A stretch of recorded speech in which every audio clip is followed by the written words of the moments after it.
नमस्कार दोस्तों, जय हिंद। स्वागत करते हैं आपका ओनली स्टडी चैनल के इस प्लेटफॉर्म पे।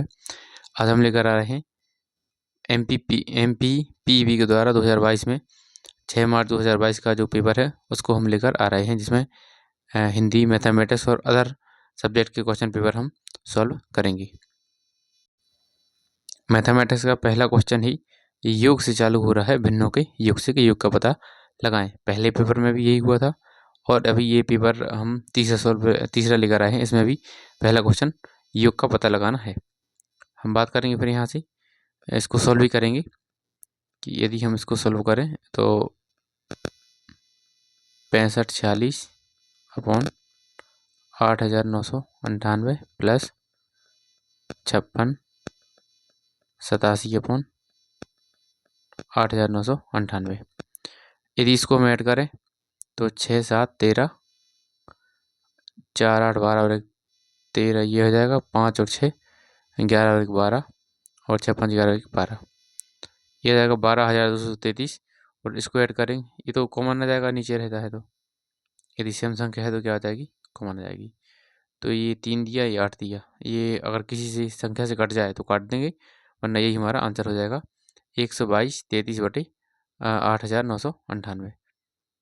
ये ऑप्शन में देखें, ये ऑप्शन सी ऑप्शन इसका आंसर सही रहेगा। फिर हम बात करें नेक्स्ट क्वेश्चन की। एक टीबी की कीमत का 96% 10,464 है, तो इसकी कुल लागत बताना है। इसको हम सॉल्व करेंगे। यदि 96% कितना है, 10,464 है, तो अगर हम इसको भाग दें इससे, पहले इसको हम काट देंगे छोटी संख्या से। यदि किसी को 96 के से भाग लगाने में दिक्कत आ रही है तो इसको हम काटेंगे कितने से। यदि हम इसको काट दें 8 से काटें तो 12 बार कट जाएगा और ये कटेगा 8 एकम 8 8 तिया 24 0 8 अठैया 64। फिर हम इसको काट दें कितने से, 4 तिया 12 4 तिया 12 एक बचेगा, 4 दूनी 8 और 4 सत्ते 28। अब हम इसको 3 से ही काट देंगे। 3 एकम 3 0 और 3 दाम 27। तो ये वैल्यू आ गई 1% की। 1% कितना आ गया, 109। तो इसको हम कर देंगे 1/1 कर देंगे 100। तो इसका निकाल देंगे हम 100%। 109 गुणा कर देंगे डायरेक्ट हम 100, तो 10,900 इसका डायरेक्ट आंसर आ जाएगा। आप समझें, ये स्क्रीन पे ज़्यादा जगह नहीं है तो सॉल्व भी नहीं कर सकती, इसलिए डायरेक्ट प्रोसेस आपको बता दे रहे हैं। इसको एक और तरीका देखें। यदि 10,464 96% है तो 100% क्या, ये भी है। डायरेक्ट काटेंगे, कितने बार कट रहा था, 109 बार, गुणा कर देंगे 100 का, तो ये जाएगा 10,900। इसका आंसर आ जाएगा, इसका आंसर क्या, डी आ जाएगा इसका आंसर। एक निश्चित वस्तु पर उत्पाद शुल्क 950 रुपये से घटाकर 760 रुपये कर दिए गए। उस वस्तु पर उत्पाद शुल्क में कमी का प्रतिशत बताना है। सिंपल सा फंडा है, 950 माइनस के 760। पहले मूल्य क्या था 950, अब क्या हो गया 760। कितने बचेंगे, जीरो का जीरो, और यहाँ 15 में से 6 जाएंगे 9, और यहाँ 8 में से 7 जाएंगे 1 बचेगा 190। यदि हमें पता है कि पहले 950 था, अब हो गया 760, कितनी कमी आ रही है 190 की, कितने पे आ रही है 950 पर। इंटू क्या कर देंगे 100 का, परसेंट में कुछ भी करेंगे हम 100 को लेके करेंगे, एक जीरो से एक जीरो कट जाएगा, 19 पंची 95, और 5 से काटेंगे इसको कितने बार, 20 बार।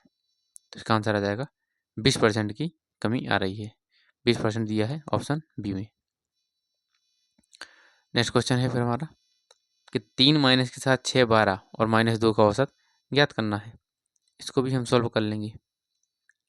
औसत ज्ञात करना है तो 3 यहाँ रहेगा प्लस, लेकिन माइनस के 7 है तो माइनस के हो जाएगा 7 प्लस 6 प्लस 12।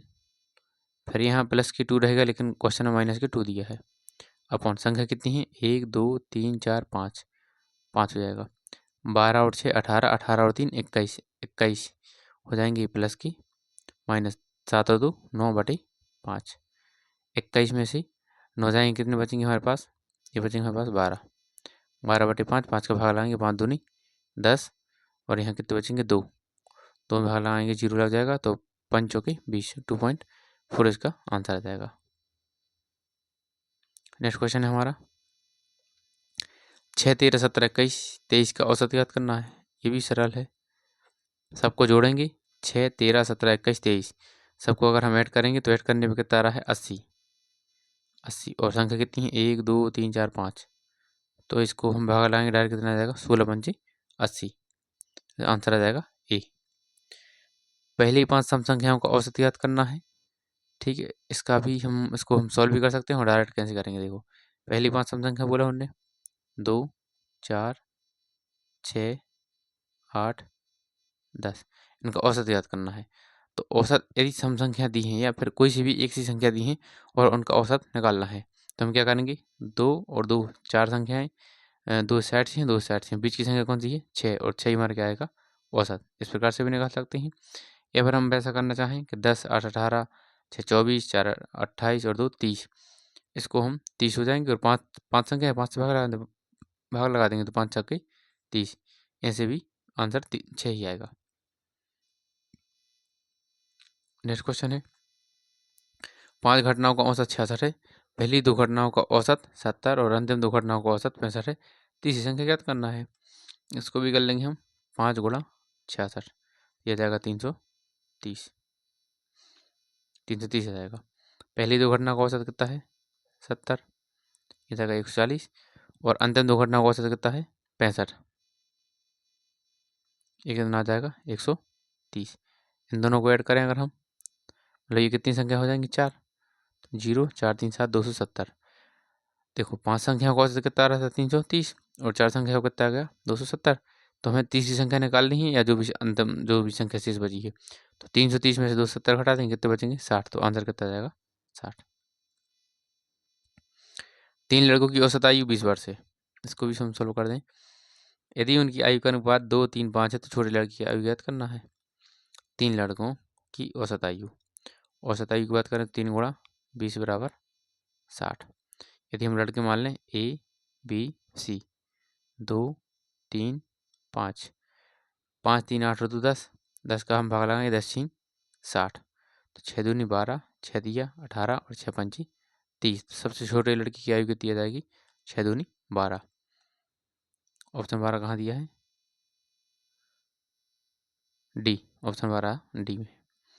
एक फुटबॉल टीम के 20 खिलाड़ियों की औसत आयु 24 है। 8 का औसत 21 है। 12 खिलाड़ियों की औसत आयु ज्ञात करना है। ये भी सेम है। 20 खिलाड़ियों की औसत आयु कितनी 24 है तो 24 दूनी हो जाएगा 48, 480।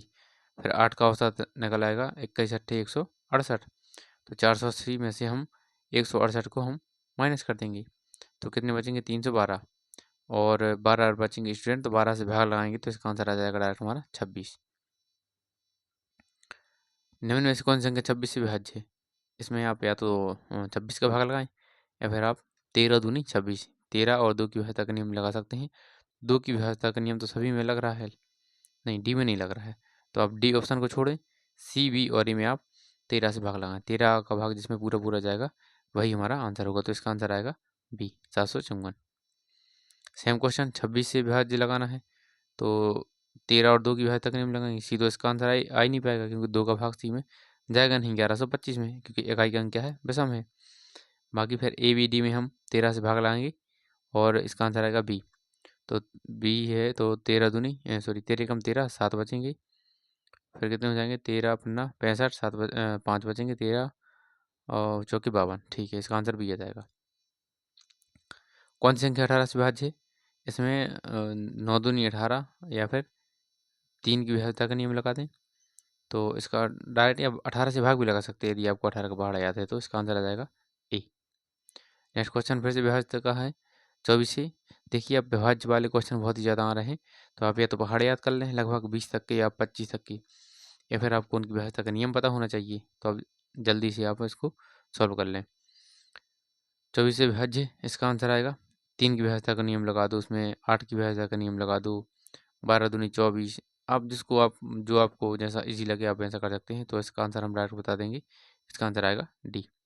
फिर से 18 की विभाज्यता का नियम 3 18, 6 तिया 18, 9 दूनी 18, कोई सा विभाज्यता का नियम लगा दें इसका आंसर आएगा डी। 6 से विभाज्य 3 और 2 की विभाज्यता का नियम लगा दें इसमें 3 और 2। तो ये तो 2 की विभाज्यता का नियम पता ही होगा कि यदि इकाई का अंक सम है तो इसमें 2 का भाग जाएगा और 3 की विभाज्यता का नियम, सभी अंकों को जोड़ने पर उसमें 3 का भाग जाना चाहिए। तो इसका आंसर आ जाएगा सी। 8 की विभाज्यता का नियम, 4 दूनी 8 या फिर 8 की खुद की विभाज्यता का नियम क्या है कि यदि हम बात करें 2 की विभाज्यता का नियम, 2 की विभाज्यता का नियम क्या है, यदि इकाई का अंक होना चाहिए सम, 4 में इकाई और दहाई में भाग जाना चाहिए, 8 में इकाई दहाई और सैकड़ा में भाग जाना चाहिए। तो इसका आंसर आ जाएगा क्या, ए। सबसे बड़ी भिन्न याद करना है, ये भी इजी क्वेश्चन है, सबसे थोड़ा इसमें लेंथी क्वेश्चन रहेगा लेकिन रहे तो ईजी है। 190 का डायरेक्ट हम 111 में भाग लगा देंगे या फिर एक जीरो लग के भाग लगा देंगे। 190 का भाग 111 में लगाएंगे तो इसका आंसर आएगा 0.58। आप सॉल्व करके देख लें, या तो भाग लगा के देख लें डायरेक्ट, या फिर आप कैलकुलेटर से भी अभी सॉल्व कर सकते हैं, ठीक है। और हम लगाएं 76 का भाग 41 में, तो इसका आंसर आएगा 5.39। ऐसे ही हम लगाएंगे 4/, यहाँ कितना दिया है, 9 दिया है, 4/9 का हम भाग लगाएंगे तो कितना आएगा यहाँ पर 4.4, और नीचे भी एक संख्या दी है 52/87, तो इसका आंसर आएगा कितना 5.97। इस प्रकार ये आंसर आ रहा है। पहले कितना आ रहा था हमारा 0.58, फिर आ रहा है हमारा 5.39, और थर्ड कितना निकाला था 4.4। तो सबसे बड़ा कौन सा दिया है इसमें, सबसे बड़ा दिया है क्या 5.97। भिन्न बड़ी बतानी थी, इसका आंसर आ जाएगा क्या डी। सेम क्वेश्चन है, छोटी भिन्न बताना है, जीरो लगाओ भाग लगाओ, या फिर जीरो नहीं लगाना तो डायरेक्ट भाग लगा सकते हैं आप। तो इसका आंसर आ जाएगा सी, 23/56। लंबाई इकाई चौड़ाई, लंबाई एल और इकाई चौड़ाई बी और ऊंचाई एच का एक घनाभ है, तो घनाभ का पार्श्व पृष्ठ का क्षेत्रफल याद करना है। मेंसुरेशन से ये सीधा फॉर्मूला आ गया है, तो आप फॉर्मूले भी याद कर लें, घनाभ और हमारी ये त्रिभुज त्रिभुज के भी याद कर सकते हैं फॉर्मूले। जब इसका फॉर्मूला आए तो वो भी फॉर्मूला आ सकता है, घनाभ, बेलन, शंकु, ये सब आप फॉर्मूले याद कर सकते हैं। घनाभ का पार्श्व पृष्ठ का क्षेत्रफल क्या होगा, इसका आंसर आएगा बी, आएगा इसका आंसर क्या आएगा बी, 2HL+B।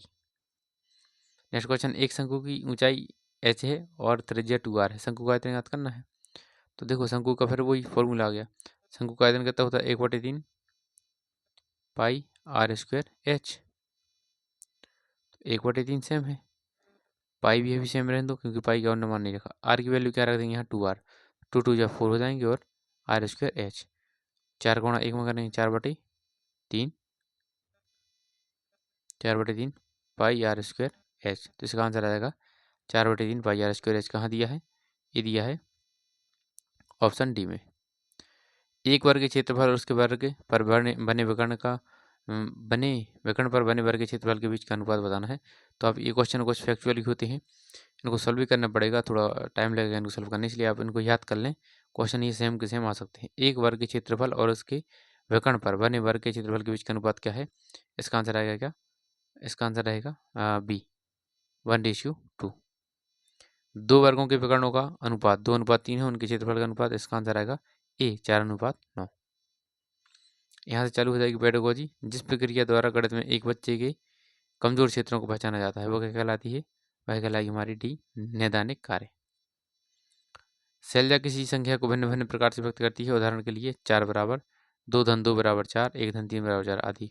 वह संख्याओं के किस विकासात्मक चरण में है, मात्रात्मक, विभाजन, गुणनखंड और गणनात्मक। तो इसका आंसर आएगा बी, विभाजन। गणित की कक्षा में एक शिक्षक को सहायताकृत नहीं होना चाहिए, इसका आंसर आएगा सी, उज्जवल छात्रों पर ध्यान केंद्रित करना चाहिए। NCEF 2005 के अनुसार गणितीयकरण बच्चों के लिए गणित की शिक्षा का मुख्य उद्देश्य या मुख्य लक्ष्य होना चाहिए, इसका आंसर आएगा डी, सही विकल्प सही है। गणित में विद्यार्थियों को कार्य देना है, क्या देना है, तकनीकी, एबी प्रचार, शिक्षण का सिद्धांत, शिक्षण के मैक्सिम। तो क्या दिया है, तकनीक। सही विकल्प चुने। 125 का 5%, 6.25 है, ये बताना है। इस प्रकार के प्रश्न किससे संबंधित है, वैकल्पिक उत्तर प्रकार से, समापन प्रकार से, सरल स्मरण प्रकार से और बहुविकल्पी। इसका आंसर आएगा ई, वैकल्पिक उत्तर प्रकार से। हर बच्चे को उसकी योग्यता और क्षमता के अनुसार सीखने का अवसर मिलता है, यह एक विशेषता है काय की है बी, गणित में निगरानी अध्ययन की। गणित में व्याख्यान रणनीति का प्रमुख दोष है, इसका आंसर आएगा इसका भी आंसर डी। मैक्सिमम क्वेश्चन के जब यदि दिए गए सभी विकल्प सही हैं या all of the given option है तो वही उसमें मैक्सिमम में आंसर आ रहा है। तो आप यदि आप पे नहीं बन रहा है, आप कंफ्यूज हैं, तो आप उसके डी ऑप्शन लगा सकते हैं जिसमें भी दिया गया है कि दिए गए सभी विकल्प सही है। इस प्रकार ये 30 क्वेश्चन मैथमेटिक्स से समाप्त हुए। इसी प्रकार आप और वीडियो को देखना चाहते हैं और आप चाहते हैं कि नए क्वेश्चन मिलें, जो पुराने क्वेश्चन हैं तो उस पुराने क्वेश्चन पेपर दिए हैं आप उनको लगाएं, तो आप थोड़ा उनकी प्रैक्टिस भी आपकी हो जाएगी और आपको पैटर्न भी पता चल जाएगा कि किस टाइप के क्वेश्चन पेपर में आते हैं। वीडियो को शेयर करें, लाइक करें, चैनल को सब्सक्राइब करें। धन्यवाद।